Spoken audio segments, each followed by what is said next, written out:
तारीफ होती थी, जय जयकार हो रही थी। इस तरह से ध्यान रख। तो पुण्य कर्म तो शरीर से होगा कि बिना शरीर के? हम अपने शरीर से पुण्य कर्म करें, जनहित के कर्म करें, लूट खसोट के, छल कपट पाखंड के, व्यभिचार के कर्म का तो हमारी क्या है? अपकीर्ति रूपी दुर्गंध फैलेगी, बदनाम होगा। ये सब बातों का विचार करते रहिए। फिर भागवत पुराण के चौथे स्कंद के पहले अध्याय के लंबी चली है, जो सवेरे हमने कहा था कि स्वयंभू मनु के दो पुत्र थे, उत्तानपाद और प्रियव्रत। तो ये राज जो रामायण में वर्णन आता है, रामायण में भी आता है। लंबे समय तक इस पृथ्वी का राज किया, बहुविधि प्रभु आयुष प्रतिपाला, ईश्वर की आज्ञा के अनुसार अपनी प्रजा को। 54 हृदय महादुख लाग, जन्म गयो हरि भक्ति में। बताओ बुढ़ापे में मेरी जिंदगी बिना भक्ति के, वो भक्ति तो कर ही रहे थे और उनकी मन में ये आया, हृदय महादुख लाग, उनके हृदय में बड़ा दुख हुआ कि जन्म गयो हरि भक्ति, मेरी जिंदगी बिना भक्ति के चली। ले वरवस राज सुतंत्र दीना, नारी समेत गबन बन कीना। अरे अपने पुत्र प्रिय 1,32,000 वर्ष का कलयुग होता है, 8,96,000 वर्ष का द्वापर होता है, 8,64,000 का द्वापर होता है, उसके बाद 12,96,000 वर्ष का त्रेता होता है और 17,28,000 वर्ष का सतयुग होता है। 17,28,000 वर्ष का सतयुग है, 12,96,000 वर्ष का त्रेता है, 8,64,000 वर्ष का द्वापर, 4,32,000 वर्ष कलयुग है। इन चारों युगों को जोड़ दीजिए और 100 में गुणित कर दीजिए तो भी 11 अब नहीं होते। कोई मास्टर हो तो बुला ले, समझ रहे बात? अरे 17,28,000 वर्ष का सतयुग होता है, 12,96,000 वर्ष का त्रेता होता है, 8,64,000 वर्ष का द्वापर होता है और 4,32,000 का कलयुग होता है। इन चारों युगों को इकट्ठे जोड़ के जो 100 को गुणित भी कर दे तो भी 11 अब नहीं हो। तो कहते अकेले प्रियव्रत में 11 वर्ष राज किया। समझ में आती है बात? तो इस 11 बाण ने अपने पुत्र वैवस्वत मनु को दिया। वैवस्वत मनु का नाम श्राद्धदेव मनु था। श्राद्धदेव मनु इसलिए था कि उनकी पत्नी का नाम श्रद्धा था, तो उन्हें कहते श्राद्ध मनु, वैवस्वत मनु, स्वयंभू मनु, मनु 14 होते हैं। कौन सा मनु? अरे विवस्वान ने अपने बड़े पुत्र श्राद्धदेव मनु को दिया और वैवस्वत मनु नाम उसका, तो उनकी पत्नी का नाम कहते हैं। शंकर जी का नाम ले तो उमा शंकर कहते हैं, नारायण का नाम ले तो लक्ष्मी नारायण कहते, पहले पत्नी का नाम आता तो श्राद्धदेव मनु को दिया विवस्वान ने नाम। और श्राद्धदेव मनु ने ज्ञान अपने पुत्र इक्ष्वाकु को दिया। मनु इक्ष्वाकु के विविध एवं परंपरा प्राप्त में राज ऋषियों बिंदु सकाले की परंपरा हजारों वर्ष तक चलाई। उसने विद्यालयों में ये ज्ञान भेज दिया। हर एक विद्यालय में, स्कूल में पहले विष्णु दर्शन का पर विष्णु परमात्मा की पहचान कराने वाला ज्ञान देना चाहिए। तो ज्ञान की परंपरा चलाई, जो ज्ञान योग नष्ट हो गया। इसी ज्ञान को देने के लिए पृथ्वी का में रामचंद्र आ गए। रामचंद्र जी का ज्ञान, ये रामचंद्र जी के जाने के बाद 11,000 वर्ष तक क्या भूल गए। तो कृष्ण कहते हैं कि वही ये पुराना ज्ञान मैंने याद कर लिया। जो सतयुग में विवस्वान के पास ही मानव जगत भूल गया, वही ज्ञान देने के लिए अर्जुन में आया हूँ। ऐसे परंपरा प्राप्त राजर्षियों को मिला तो बहुत काल जाने से पाप योग मिटा, वही ये पुराना ज्ञान मैंने याद किया। और जब कृष्ण जी के चले जाने के बाद 5 दिन आया, यह अवतारों की परंपरा है। ऐसे परंपरा प्राप्त राजर्षियों को मिला। इस तरह से मायावी जी कहते हैं कि मैं तो लड़ाई झगड़े की बात नहीं करूंगा, तो सड़क पर पापी निकालने के लिए मैं बुद्ध अवतार बन के आया। खूब समझाऊंगा और समझाते समझाते मेरी बात जो नहीं मानेगा तो जब सब जगह आगे धार है तो बेइज्जती स्वधन सुरकली द्वारा दंड 10 बार अवतार कल की बन के आऊंगा और घोड़े पर बैठा रहूंगा और बिना ज्ञान की तलवार। बुद्ध अवतार में बहुत समझाया था। अब तुम नहीं मानते हो तो घोड़े पर बैठा हूँ, मानते हो कि नहीं? तुम कहोगे सुन तो लीजिए, नहीं हाँ और ना में उत्तर दीजिए। मानते हो तो आ जाओ, नहीं मानते हो चले जाओ। सामदाम सामदाम बस हो गया। मैंने कृष्ण अवतार में खूब संहार किया, समझ गए।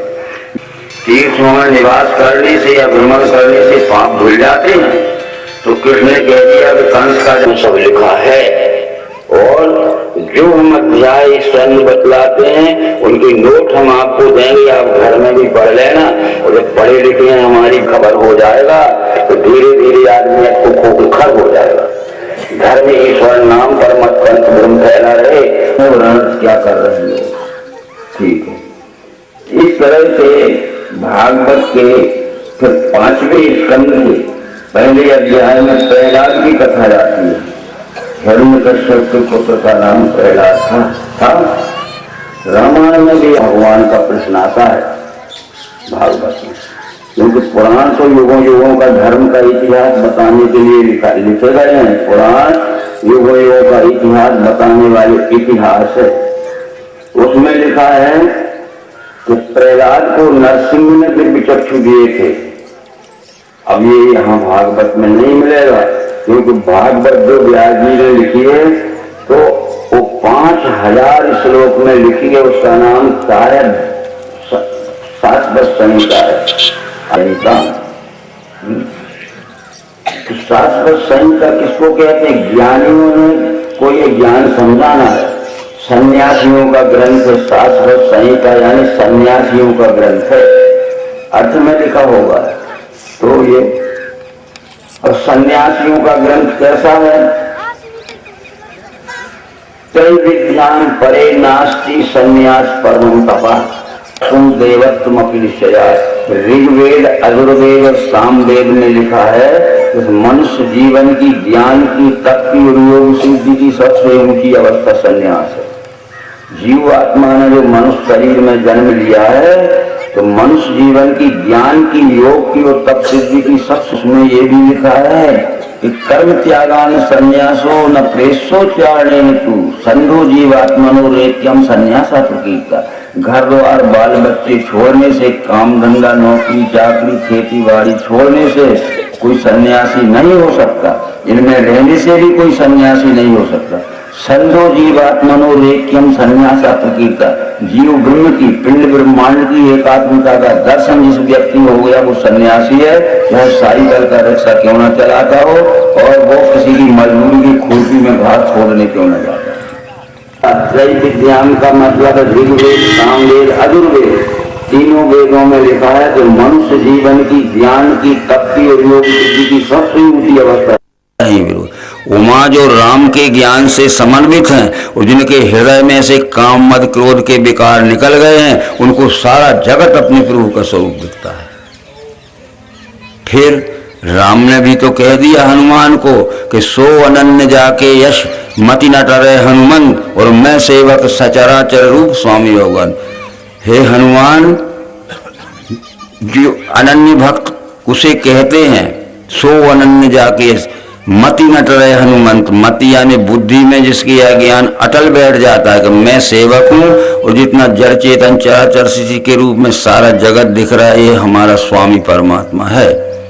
और कृष्ण जी ने कह दिया भागवत में और गीता में, भगवत गीता में लिखा है कि जितने आसुरी लोग हैं, जितने छली कपटी लोग हैं वो कहते जगत झूठा है। भगवत गीता के 16वें अध्याय के 8वें श्लोक में लिखा है कि असत्यम प्रतिष्ठमते जगदाहुर्नीश्वरम। जितने अज्ञानी लोग हैं, जिससे आसुरी लोग हैं, खाने पीने के लिए खूब होशियार हैं और संसार को लूटने के लिए, तो असत्यम प्रतिष्ठमते जगत्याहु अनीश्वरम, ये सारा जगत झूठा है। कौन कहते हैं?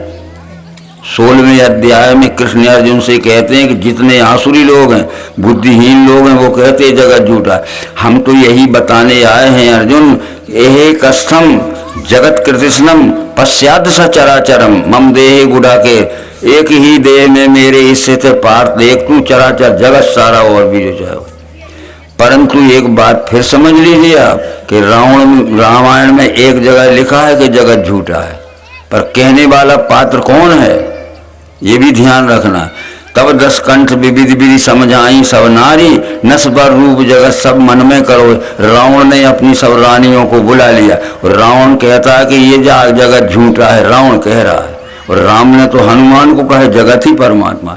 अब राम कह रहे हैं कि जगत ही परमात्मा है, शंकर भी कह रहे हैं जगत ही परमात्मा, पर रावण क्या कह रहा है? तब 10 कंठ विविध विधि समझाई सब नारी, नस पर रूप जगत सब मन में। रामायण में लिखा है रावण, अरे कहने वाला राम है क्या है? रावण है। एक गीता में ही इसमें भी लिखी है बात, और भागवत में भी लिखी।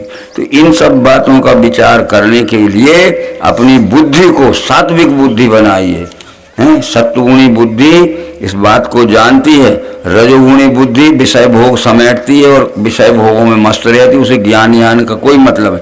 और ज़्यादा से ज़्यादा होगा तो नाम लेगा परमात्मा का, परंतु लूट मार नहीं छोड़ेगा।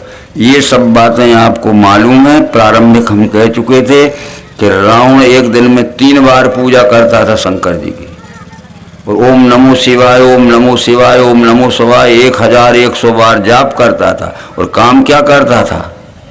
देव यक्ष गंधर्व नर किन्नर नाग कुमारी, जीत भरी निज बाहुबल बहु सुंदर वरनारी। देवताओं की, यक्षों की, किन्नरों की, नागों की सुंदर बहन बेटियां छुड़ा लाया, रोका तो जेल में डाल दिया या मार काट दिया, और ओम नमो शिवाय और शंकर जी की पूजा। फिर परिणाम क्या हुआ? ऐसे सब ऐसे ठग लोग भी पुजारी होते हैं। और राम ने भी शंकर जी की पूजा की।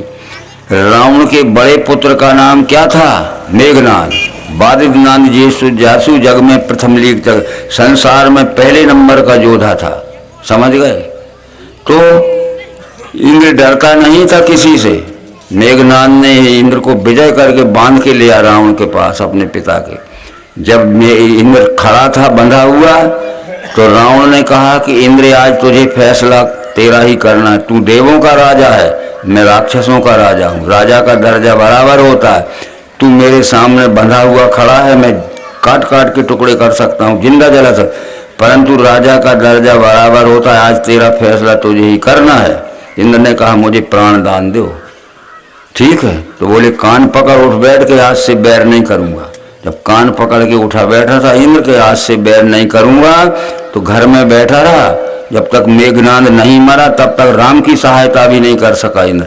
और जिस दिन मेघनाद मर गया था उस दिन रथ भेजा था उसने, नहीं तो वो फिर पकड़ के ले जाता कि तुमने ईमान किया था कि आज से बैर नहीं करूंगा, काट देता रावण। तो इस तरह से वो मेघनाद अपनी कुल देवी की पूजा दिन में 2 बार करता था। सवेरे उठा, स्नान किया, देवी की पूजा कर ली। फिर पिताजी का आज्ञाकारी था कि पिताजी आज क्या हुक्म। पिता का संग दोष लग गया, उसकी बहन बेटी पकड़ के लाओ, उसका धन लूट के लाओ, उसको मार के आओ, क्योंकि वो नहीं करना चाहता था। पर पिता का आज्ञा का तो संग दोष भी नहीं लगना चाहिए। हमारा बाप हो चाहे भाई हो, हमारे ईमानदारी के मार्ग चले। और शाम को आया मेघनाद तो फिर नहा के देवी की पूजा की। फिर दिन सवेरे शाम देवी की 2 बार पूजा करता था। जब लक्ष्मण मेघनाद का युद्ध शुरू हुआ तो मेघनाद देवी के देवालय में आशीर्वाद लेने गया था कि हे देवी, मैंने जिंदगी भर तेरी एक दिन में 2 बार सुबह शाम पूजा की, आज मुझे आशीर्वाद दे दे कि मैं अपने शत्रु लक्ष्मण को मार के आऊं। तो लक्ष्मण ने मंदिर में घुस के मारा। फिर देवी ये नहीं कह सकी कि मेरे सामने हाथ मत चलाना, सड़क पर चला लेना।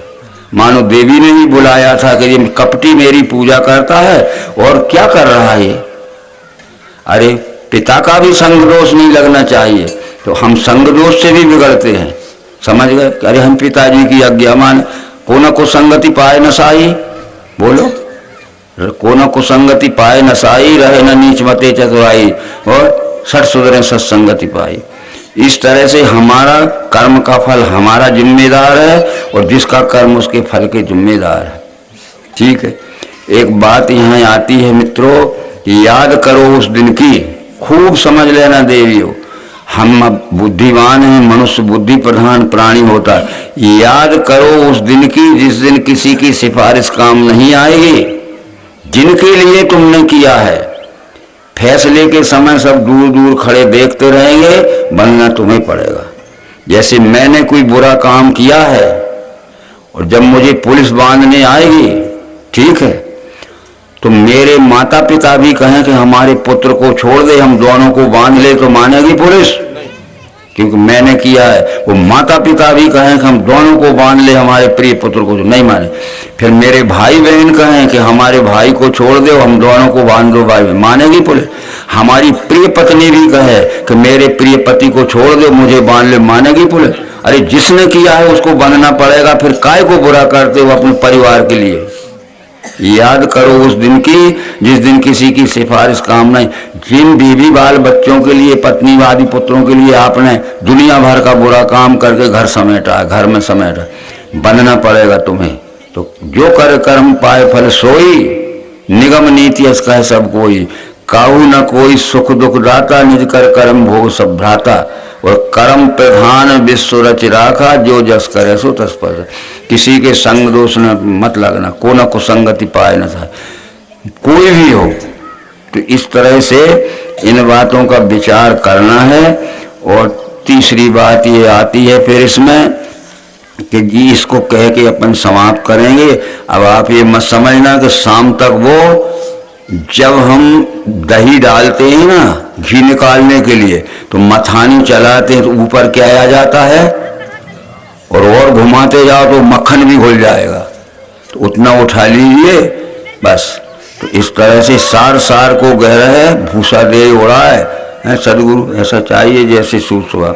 तो सार को पकड़ लीजिए, अपन समझदार हैं भाइयों, और इतना समझ में नहीं आता है तो फिर अभ्यास करिए और सत्संग मत छोड़ना। एक प्रसंग आता है, इसके बाद छोड़ देंगे हम। खूब ध्यान रखना है आप।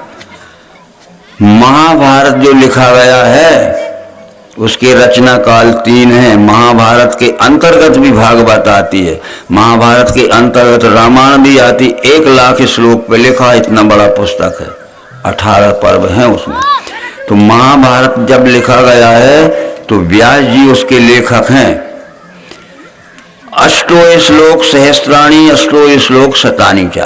व्यास जी कहते हैं मैंने 8,800 श्लोक लिखे हैं। और इसका नाम महाभारत नहीं है, इसका नाम जय संहिता है। इसलिए हर एक पर्व के शुरू में लिखा है कि नारायण नमस्कृत नरम चैव नरोत्तम, देवी सरस्वती चैव ततो जय मुदीरयेत्। उस ग्रंथ का नाम महाभारत नहीं है, जय संहिता है। क्योंकि धर्म की जय हो गई, कौरव उनकी पांडवों की अधर्म का नाश हो गया। कौरवों क्या नाम था जी? हर एक पर्व के शुरू में लिखा है कि नारायण नमस्कृत नरम चैव नरोत्तम, देवी सरस्वती चैव ततो जय मुदीरे। मैं नारायण को और देवी सरस्वती को नमस्कार करके जय संहिता लिख रहा हूँ। अष्टो श्लोक सहस्त्राणी, अष्टो श्लोक शतानी। मैंने जो लिखे हैं 8,800 श्लोक लिखे हैं। आज भी महाभारत रखा है, अपने सामने रख लेना और व्यासोवाच श्लोक निकाल लेना। 8,800 श्लोक हैं। अरे महाभारत के समय तो परीक्षित का जन्म ही नहीं हुआ था, वो तो उत्तरा के गर्भ में था, समझ गए। उसके बाद जन्म हुआ। कृष्ण जी, अश्वत्थामा ने जहर दे दिया था कि गर्भपात हो जाए तो पांडवों का वंश ही खत्म हो जाए, पर कृष्ण जी ने गर्भपात बचा लिया था। राम बाणों से देखो, उसमें सुदर्शन चक्र घूम रहा था, ये गड़बड़ सरबड़ छोड़ दे। आज राम बाण दवा होती है नहीं, तो कृष्ण जी ने गर्भपात बचा लिया। उसके बाद परीक्षित का जन्म हुआ। परीक्षित जब 40 वर्ष का हो गया तो वैशंपायन ने परीक्षित को सुनाई थी कथा। अब वो बात अलग है कि जब मरे सांप की आएगी। तो उस वक्त वैशंपायन क्या लिखते हैं, चतुर्विंशति सहस्त्राणी चक्रे भारत संहिताम। 8,800 श्लोक तो व्यास जी के हैं ही, पर 24,000 श्लोक मैंने 40 वर्ष के बाद जोड़े हैं। चतुर्विंशति सहस्त्राणी चक्रे भारत संहिताम। तो 8,800 श्लोक व्यास जी के हैं और 24,000 श्लोक वैशंपायन ने मिलाए हैं, और उसका नाम बदल रहा हूं मैं। अब जय संहिता नहीं रखूंगा, इसका नाम भारत रख रहा हूं। चतुर्विंशति सहस्त्राणी चक्रे भारत संहिता। और एक शब्द और बदला, जहां लिखा है उसमें कि नारायण नमस्कृत नरम चैव नरोत्तम, देवी सरस्वती चैव। तो देवी सरस्वती व्यासम, मैं नारायण को और सरस्वती को, व्यास जी को नमन करके अब इसका नाम बदल रहा हूँ, भारत रख रहा हूँ। 24,000 श्लोक अब भारत नाम रखा। पर उनकी लगभग 1 शताब्दी बाद सूत जी ने कहा, सोनकादि ऋषियों, तो एकम सहस्त्राणी वही युक्तम वही निबोध। एकम शत सहस्त्राणी मई युक्तम वैनो, 1,00,000 श्लोक मैंने किए हैं, सूत जी कहते 100 वर्ष बाद। एकम शत सहस्त्राणी, 100,000 श्लोक मेरे समय में किए हैं मैंने जोड़ के, अब इसका नाम महाभारत हो गया। तो खूब समझ लीजिए आप बस। इसलिए व्यास रचित जो 8,800 श्लोक का क्या है जय संहिता, उसमें कहीं नहीं लिखा है कि द्रौपदी के 5 पुत्र हैं। यहाँ रख लेना भारत, और भारत को पढ़ने वाले को बुला लेना तुम। कहीं नहीं लिखा है कि द्रौपदी के 5 पुत्र थे। द्रौपदी विश्व सुंदरी तरुणी थी। त्रेता में 3 विश्व सुंदरी तरुणी थी, मंदोदरी, तारा और अहिल्या। उस समय भी विश्व सुंदरी तरुणियों का चुनाव होता था, सिलेक्शन होता था। वो 18 से 16 से 22 वर्ष तक की महिला जो होती थी वो अनमैरिड होती थी, पर शादीशुदा नहीं होना चाहिए, वो चुनाव में खड़ी होती थी। तो त्रेता में तारा, मंदोदरी, अहिल्या ये विश्व सुंदरी तरुणी थी। और द्वापर की 2 सुंदरी थी, कुंती और द्रौपदी, 5 कन्याएं कहलाती। फिर आज तो उनको चुनाव में कन्या लिख दिया गया, क्योंकि शादी नहीं है तो कुमारी लिखा गया। कल शादी कर ले कुछ भी हो जाए, पर आज के रिकॉर्ड में कन्या है।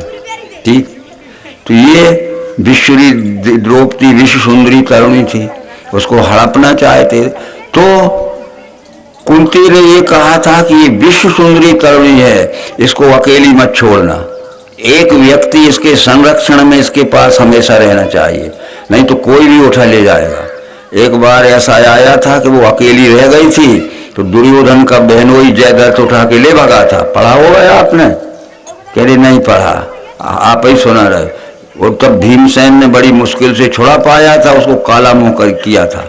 परंतु दूसरी बात थी कि जब वो वनवास के समय में थी, वो विराट राजा का साला क्या नाम था जी, कीचक, वो हड़पना चाहता था, समझ गए।